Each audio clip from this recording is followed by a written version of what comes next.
En saa kyllä kuvitella, minkä takia te olisitte menossa 2 viran maankylään. Tiedätkö Jussi, että tuossa oli aikanaan häpeäpaalu, paikka, johon kunniansa menettäneet naiset sidottiin. Anna-Liisa oli kuin pieni enkeli. Kuka tahtoisi pahaa enkeliä?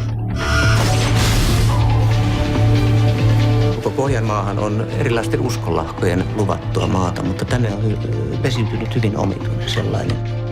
Omistakaa sielunne Jumalalle ja antakaa minun toimia Herramme välikappaleena. Kuka te luulette olevanne? Toimittaja voi olla varma, että minä pidän teitä silmällä. Et sunkaan sinä mikään bolsevikki ole. Tämä ei ole mikään normaali paikka. Kaikki pelkäävät. Enkä minä saa koskaan rauhaa. Tehtyä ei saa tekemättömäksi.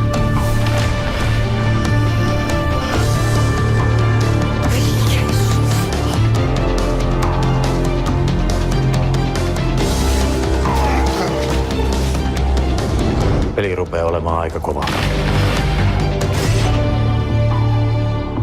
Mikä paholaisen kätyri te oikein olette?